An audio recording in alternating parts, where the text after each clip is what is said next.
Y a esta hora estamos en comunicación con el expresidente de Bolivia, que fue presidente de ese país que ha sido noticia durante las últimas semanas por los acontecimientos que han tenido en las calles, por la salida del presidente Evo Morales y lo que hemos venido registrando aquí en Mañanas Blue para ustedes.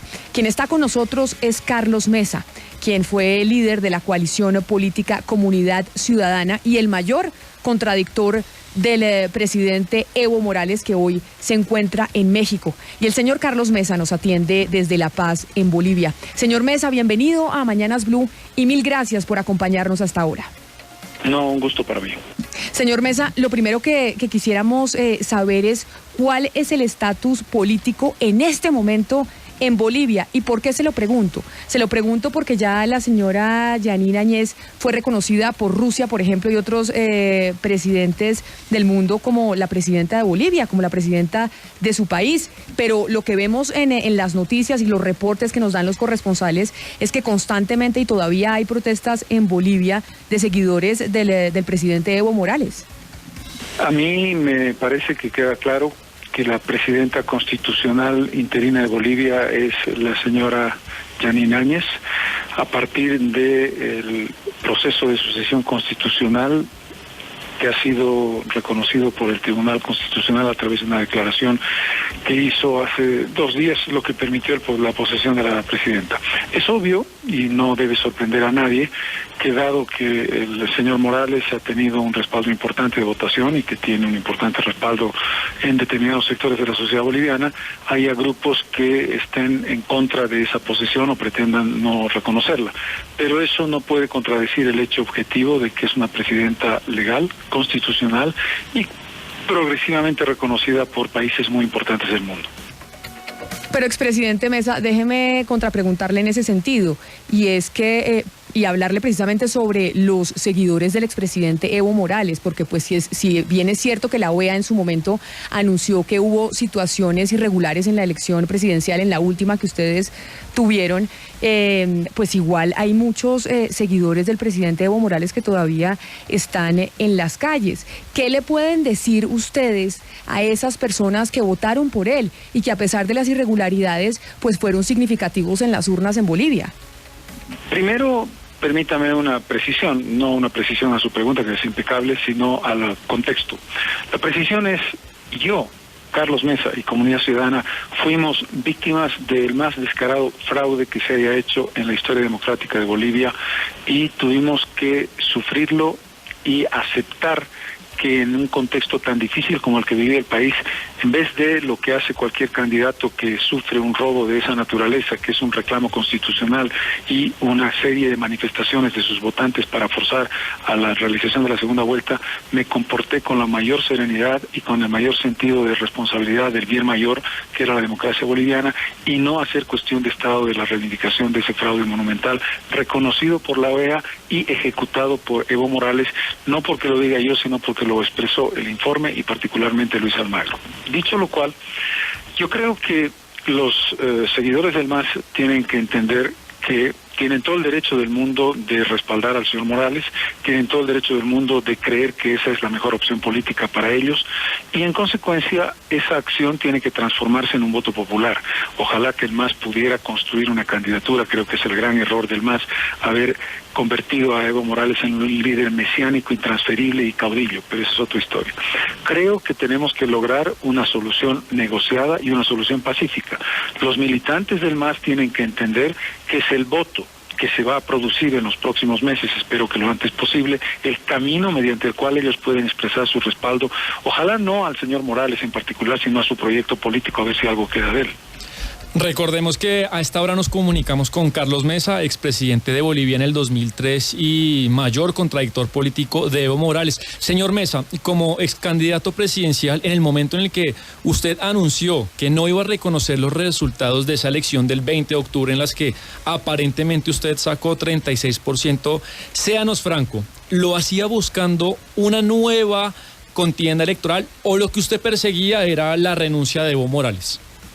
En el momento mismo en que tuvimos conciencia de que se estaba ejecutando fraude, nosotros tomamos la línea de reivindicar la segunda vuelta y no reconocer ese triunfo fraudulento, que además tardó muy poco en ser ratificado en los hechos por la misión de observación de la OEA, que el 22 de octubre hizo una declaración indicando que esas elecciones tenían necesariamente y forzosamente que ir a una segunda vuelta porque las irregularidades eran muy grandes. Después el informe final fue mucho más categórico y contundente que eso. Si usted me pregunta cuál fue nuestra línea el día 21 de enero, inmediatamente después del fraude, obviamente la reivindicación de la segunda vuelta. Ahora, señor Mesa, pero ¿de verdad usted lo que esperaba era que Evo Morales renunciara? Con franqueza yo pensaba que Morales, y así lo había mostrado su trayectoria, el presidente Morales es un presidente inconstitucional en su tercer mandato cuando no respetó el artículo transitorio de la Constitución aprobada por él mismo, que indicaba que los periodos anteriores a la nueva Constitución se consideraban al título de interpretar si había más de 2 o 3 periodos constitucionales. En consecuencia, el periodo constitucional último de Morales fue el del 2015. Ahí tenía el periodo 2005-2010, el periodo, 2006-2010, el periodo 2010-2015. El tercer periodo, que no ha podido terminar, ya era inconstitucional. Segundo, le preguntó al pueblo boliviano si quería la votación indefinida por un presidente y el artículo 168 modificado, y el referéndum dijo que no, y él se hizo la burla del referéndum y forzó una interpretación absurda de la Carta Interamericana de Derechos Humanos para vulnerar la Constitución. Y tercero, llevó adelante un fraude gigantesco. ¿Con esto qué quiero decir? Todas las actitudes de Morales mostraron claramente que lo que él quería era la reelección indefinida y el poder vitalicio. Por lo tanto, en mi percepción subjetiva, con esos antecedentes, era impensable que él decidiera renunciar. No decidió renunciar de buen grado, decidió renunciar porque hubo una presión popular que no cejó un instante, una presión pacífica y democrática en los 9 departamentos del país. Sin embargo, expresidente Carlos Mesa, en el mundo, muchos presidentes, por ejemplo, el presidente mexicano, ha dicho que realmente lo que hubo en Bolivia no fue una renuncia, sino fue un golpe de Estado. Usted dice que no, que en Bolivia no hubo un golpe de Estado. ¿Y por qué? ¿Por qué argumenta que no lo hubo cuando el presidente Morales dijo que se iba de su cargo? Pues porque así se lo habían casi que obligado los militares en Bolivia. Primero, porque quien hizo el golpe fue el presidente al hacer un gigantesco fraude. Es muy importante decir que el Tribunal Supremo Electoral, y lo ha declarado una de sus funcionarias, la presidenta del Tribunal Supremo Electoral, que está ahora detenida, que recibió órdenes de arriba para llevar adelante lo que hizo. A nadie le debe caber la menor duda de que quien ordenó el fraude fue el presidente de entonces, Evo Morales. Ese fraude es el que genera toda la crisis que deviene en su propia renuncia. Quien ha seguido en Bolivia los 21 días desde el día 20 de octubre hasta el día 10 de noviembre, sabe perfectamente que fue una movilización masiva, gigantesca en los 9 departamentos de carácter pacífico y popular. En los acontecimientos que se produjeron en las últimas horas, si usted hace un recuento de la tan polémica declaración del comandante en jefe de las Fuerzas Armadas, que hace 2 precisiones. La primera dice: le hemos dicho al presidente, o le decimos al pueblo de Bolivia, que no vamos a salir a la calle a reprimir al pueblo y no vamos a matar a nuestros compatriotas. Y en el contexto, segunda, en el contexto de la grave crisis que vive Bolivia, le sugerimos al presidente que dé un paso al costado. Si usted me pregunta a mí desde el punto de vista estrictamente legal, fue la segunda parte de la declaración desafortunada, pero no viene acompañada de una acción ni directa ni indirecta, ni un policía, ni un militar en la calle, ni un tanque, ni nadie yendo a Palacio, ni ninguna propuesta del comandante en jefe de las Fuerzas Armadas de un gobierno que rompiera el orden constitucional. Por lo tanto, si uno analiza el contexto del fraude hecho por Morales, de los 21 días de resistencia democrática masiva del pueblo boliviano y del espíritu de la declaración del comandante de las Fuerzas Armadas y lo que pasó después, 0 presencia militar en la calle, no se puede concluir en ningún caso que se tratara de un golpe de Estado. Mire, señor Mesa, hay algo que no se puede desconocer y es una de las razones por las cuales Evo Morales pues fue tan popular en Bolivia y pudo reelegirse pues un par de veces, y es la realidad económica económica de su país, y es el crecimiento que ha tenido en los últimos años, que ha sido uno de los más relevantes de la región. Hubo reducción del desempleo, reducción de la pobreza, y números que avalan incluso el Banco Mundial, el Fondo Monetario Internacional, la CEPAL, en momentos en donde, si bien había boom de los commodities en América Latina, Bolivia lo supo aprovechar mucho mejor que otros países de la región que tenían las mismas condiciones. ¿Usted reconoce esos logros del expresidente Morales? Le voy a decir, le voy a dar la respuesta en el siguiente sentido. Esos hechos son objetivos, sí. Pero aquí no estamos discutiendo si el presidente Morales fue un gran presidente, un regular presidente o un mal presidente. Lo que aquí estamos discutiendo es una elección. El pueblo boliviano tomó una decisión en el voto que estableció prácticamente un empate entre la votación del presidente Morales por las razones que fuera y mi votación por las razones que fuera.